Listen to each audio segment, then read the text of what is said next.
I got schizophrenia, and one of the, I guess you call it symptoms, because I can remember my aunt would also do it, and she had schizophrenia. She passed already. But I write all the time. My thoughts, I gotta share them, either talk or just write. I usually just write because a lot of times it's nonsense. You know what I mean? So I just write instead of talking to someone nonsense. I write this nonsense down. And then maybe when I slip out of it, the where my brain needs to share knowledge phase or whatnot. I look back at all my writings and I'll pick and pull the pieces that make sense. You know what I mean? And the rest of it, I'll burn it, burn it, or burn it. You know what I mean? And that's just something I got to do. Because I have schizophrenia, so I have a schizophrenic mind, so I have to maintain my mind, and that's one of the reasons I'm making all these videos, and I'm putting them on YouTube. You know what I mean? It's because it's like a compulsion I have. Because I'm schizophrenic, I have to share my knowledge. I feel like that anyways. Like I got to share stuff. And I try to keep it as simple as possible. I try to keep my videos and my writings as simple as possible. It's easier with the writings, much harder making a video because I could just ramble on and lose my train of thought. But one of the hardest things with schizophrenia that I've noticed, because I've had it since 2005. Whenever Hurricane Katrina went by Guantanamo Bay, Cuba, I was working there. I remember that. But as the year happened, one of the hardest things to do with schizophrenia is not get lost in that delusion of being somebody you're not, of self-discovery and just figuring out who you are. Everybody's yourself. No matter who you are, you're yourself. You're not nobody else. I'm nobody but me, you know what I mean? And that's the way I look at it now. But I did get lost in the delusion of, over the years, so many different times, like, oh, maybe I'm Jesus, or maybe I'm this, or maybe I'm that. But every culture has a different thing. And since I noticed, like, here in America, the schizophrenics, we always hear really bad words and really bad things. And we're like, oh, we're hearing all these bad things and seeing these bad things. But in other cultures that are not civilized, they hear good things and they see good things because they're taught different things in their culture, and because they're taught different things growing up. When the symptoms happen, they see the good stuff. You know what I mean? And then they go to the shaman path and walk shaman path, whatever, come back wise, whatever. Anyways, with schizophrenia, it's really hard to not get delusional. And I'll just start off from the beginning. India, the Hindu religion, oldest religion. Basically, from an echo in time since our species existed, we've taught our children what's up with things. And they've taught their children, and so on and so on and so on. It's kind of like generational teachings. And not just teachings, but also teaching how things work and how things teach you things. Like, oh, this teaches this teaches you this. Learn this, learn that. Do this, do that. This happened years ago. Let me tell you the story. And in the Hindu system of belief, there's many paths. It's all welcomed. And discussed. And one of the things is, I think it was the mountain people called the monkey or whatever, but the Hanuman guy, right? See, I have a sun pipe. I smoke off the sun. The Hanuman dude tried to eat the sun. I use the sun to smoke my medicine, Kind of do the same thing. And also, at the age of 5, I earned the name Monkey. And what else?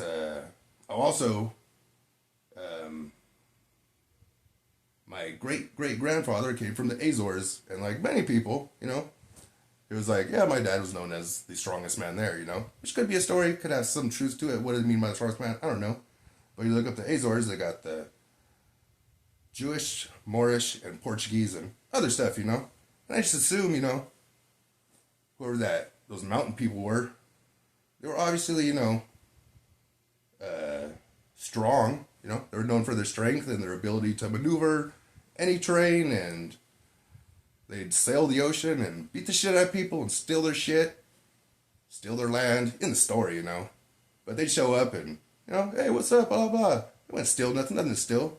Get some supplies, get up back on the boat, Give them what you got, take what they have, Kind of thing.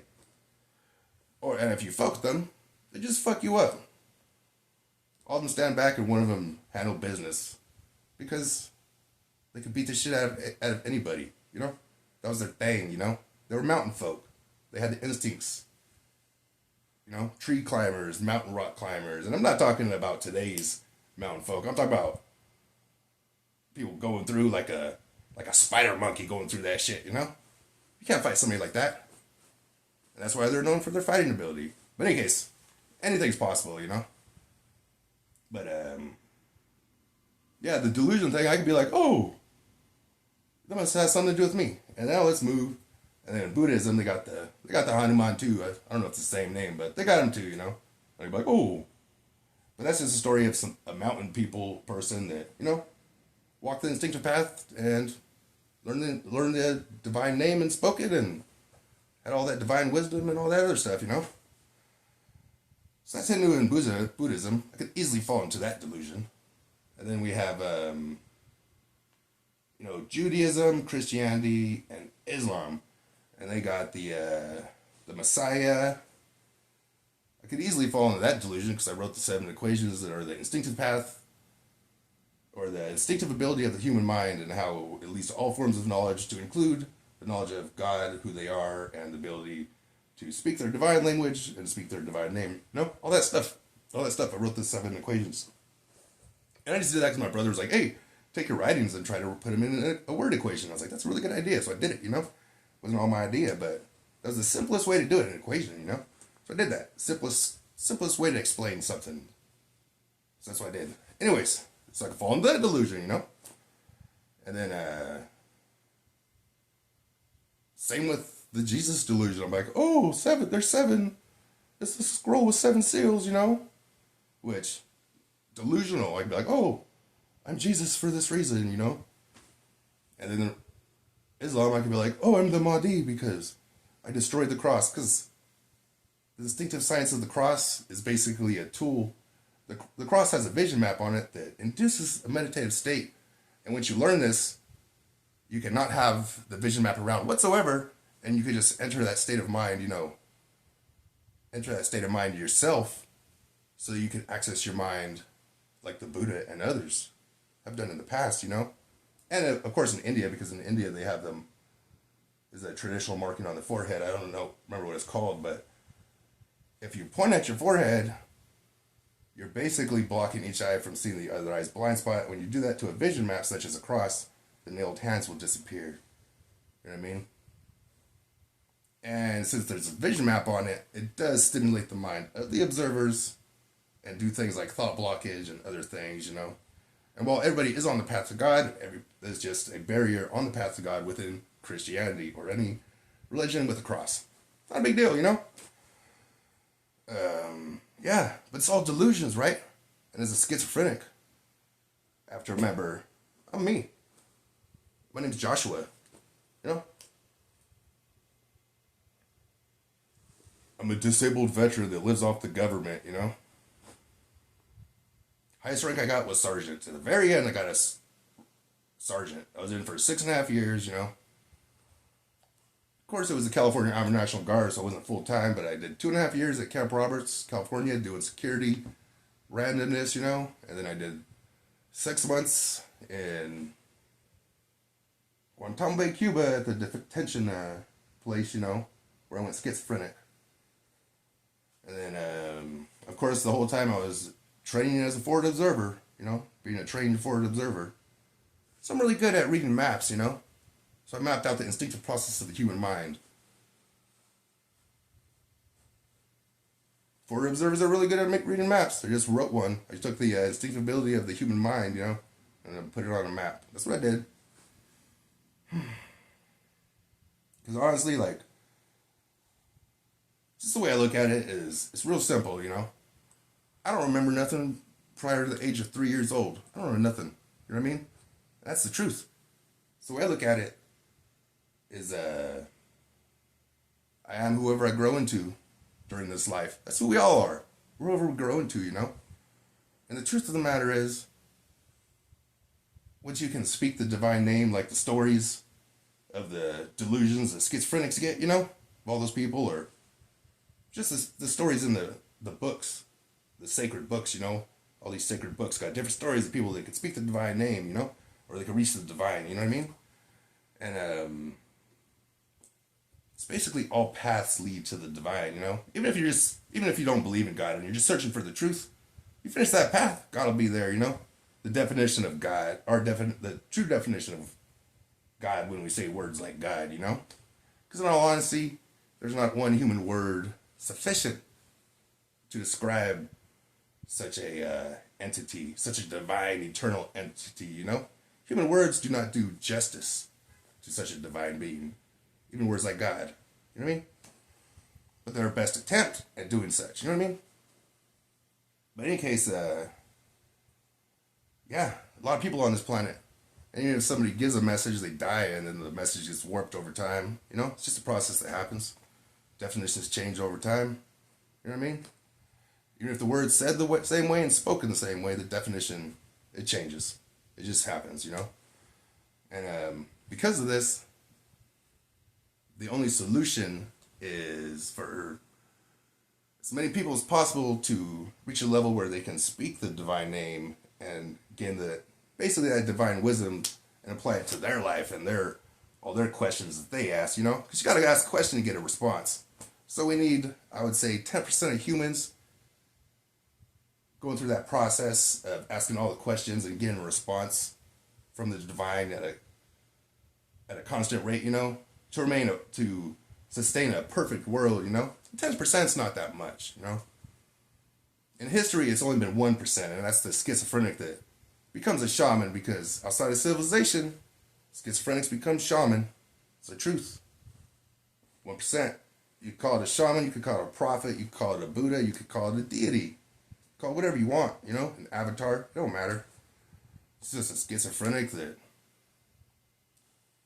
learns how to walks the instinctive path that, you know, gives the instinctive education that nature offers and walks the instinctive path and asks all the right questions about who God is and all that, you know, all the right questions.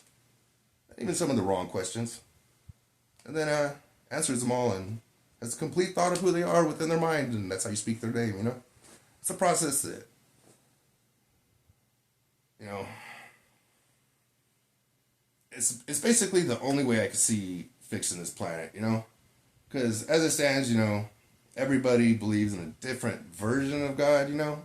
That fluctuates over time, because within your whatever religion you are, you got to realize the version of God that you believe in has fluctuated over time and hasn't remained constant. It hasn't remained constant like this, you know? It's fluctuated. It's changed, you know? And that's just what's going on. You got to realize that, you know? You got to walk your own path to God. And basically every book is a map to God. And look for the instinctive science that if you call them prophets, what did that prophet do? Oh, they meditated a lot in nature and they did all this other stuff. Oh, what did Buddha do? Buddha did all this stuff. Oh, what did these deities do? I don't really know about Hinduism, the life path of the people who reach the divine status, you know, connected with the divine. I don't know. I haven't studied it too much. In any case, yeah, the instinctive science, I followed it. And at the age of 42, my birthday, I woke up speaking the divine name, and I could do it whenever I want. My thirst for God is gone. It's been gone since my birthday, you know? Pretty nice. But I'm lazy and I'm smart, right? So the way I look at it is, I don't gotta do nothing other than teach this one little simple class how to walk the instinctive path to speaking the divine name, you know? Basically praying to who we all try to pray to. And yes, God hears every single prayer that you make, but by God being exactly the same always, eternally, you must speak God's name to get a response, you know? Because God's basically there when you're wiping your butt. When you're wiping your butt, God's there, you know? God's always here. God's here right now, you know? And, like, one thing I did a year before I spoke God's name, I spent an entire year just acknowledging God's presence in my life for an entire year. You know what I mean? That's why I say, like, it's a path, you know, to speaking God's name. Kind of like go like this, like think of like, you see this? You see this? You know, I know you're here. You know, I know you're here with me. You know, did it for a year. Kind of like a prayer, version of prayer. You know, many different versions of prayer. Now I like to put my knee down, put my hand on the dirt. You know, in the dirt as far as I can, and close my eyes, open my eyes. Don't matter. Speak God's name and say hello. You know, something like that. In any case, you know, I just want to say that, make this one last video because, you know, I'm schizophrenic. I get delusional. You know what I mean? I believe I can speak the name of God. Maybe that's a delusion too. I do not think it's a delusion, but, you know, I have to question it forever. Always have to question, is it a delusion? Because that's how my mind works. I question everything. So even though I believe that I'm speaking the eternal name, you know, and I explain it very well also, you know, and I know that's it. I believe it. I truly believe it. That I'm speaking the eternal name, you know. There's no human words. It's like I said, it's just a conscious thought, you know. The conscious thought that exists before it grows into words, that's how I speak God's name, you know. It's a complete conscious thought of who they are. And then I just hold it. And while I'm there, share other thoughts the same way. Not God's name. But because I'm still speaking it, you know. I just share other things like, what's up? Hello, how you doing? Or the funniest one was just because God designed everything in this reality to include destiny within the realm of eternity. And when they saw that their design was perfect the way they wanted it, you know, like every prayer that was said, they answered it the exact way that they're going to answer it because they're eternal and they're the same. So when they saw that when this prayer happened, they knew how they would answer the prayer too, you know, and what sequence of events that would cause, you know what I mean? So it's like a whole sequence of events things, you know? And they're like, yep. And they willed this reality into existence. And if think of it like the Big Bang was not chaos, it was a controlled explosion that, you know, had universal laws of cause and effect and destiny also, you know, to create life as we know it today, you know? And it's going to continue. Destiny's going to continue. And it's basically God's growing our soul. We die, death will forge the growth of our soul, you know what I mean? And we'll enter the eternal realm. It's who we are at that moment. God knows who we are at that moment, and God willed this world into existence, you know? Something you gotta look at and realize and understand, you know what I mean? And, yeah. Oh, but because of this, God had the complete thought of every single person who has ever lived on this planet's life, entire day of life, my day of life, even though it's not over, everybody that's alive right now, and even people in the future that have not been born yet, you know? Their day of life too, you know? And because of this, you know, whole destiny thing going on, God knows that this moment was going to happen, and God's been waiting for this moment. So I thought to myself, okay, God is within the realm of eternity, having the complete thought of my life right now. Even though I don't have life yet, you know, they're thinking of what I would do and how I'd react and what I'd pray for, you know. And I was like this. I may not exist yet, you know. I'm just exist within your mind. I'm just a thought within your mind right now, you know. And I may not exist yet, but I see you. I see you there, you know, designing this reality. I see you. You know, I see you. And I looked at it like I said a prayer before this reality existed, because I was speaking to God before this reality existed, even though I didn't exist yet, you know? The thought of me existed within the mind of God. You know what I mean? And God had been waiting for that prayer this whole damn time. You know what I'm saying? This whole damn time, God be waiting for that damn prayer. Just waiting. Oh, that guy's, you know, God's designed this reality, and they come to my day of life, and it's like, oh, that guy's going to be like, oh, I see you. You know? I figure God likes a good joke. You know what I mean?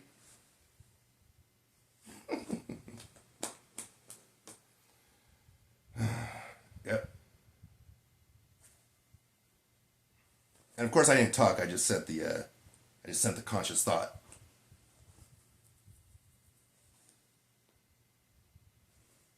You know, don't get mad at me because I joke with God. Don't be mad at me because I got that relationship. You know what I'm saying?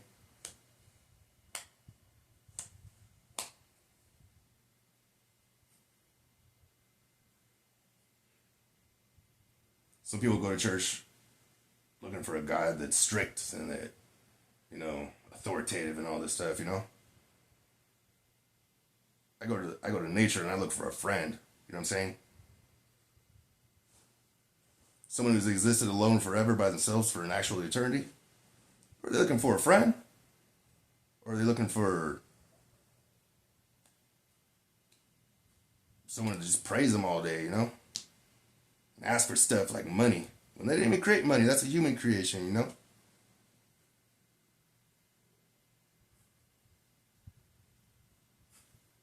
It's not God's fault that people are selling the life-sustaining properties of this home needed for survival for humans to us for money. It's not God's fault that food costs money. You know, gas, electricity, water. It's not God's fault. Water costs money. You know what I mean? It's our fault. It's our organization of this reality. Basically, without God. Because since the fact that everybody's on the path to God, but everybody's waiting for all these questions to be answered. You know what I mean? Because of this, nobody really knows who God is, and because of this fact, life sucks for everybody. Even if you're rich, even if you have a good life, your life still sucks because nobody really knows God.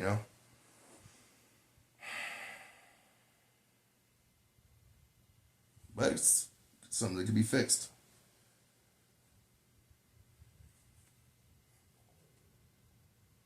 I just had a thought in my head and it disappeared. Yeah. Yeah, but anyways, I'm schizophrenic, so if I say something that don't make sense, just realize I'm a schizophrenic. But if I say something that does make sense, go ahead and believe it, because it's probably true. I'm highly intelligent, always have been, highly logical.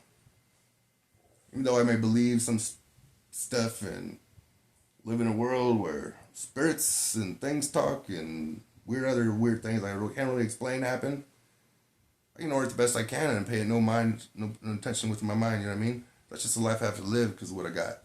You know what I mean? Mental illness, but it is what it is.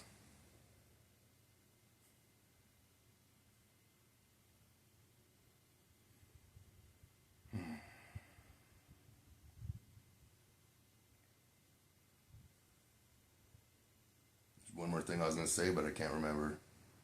Well, this is the longest video I've made yet.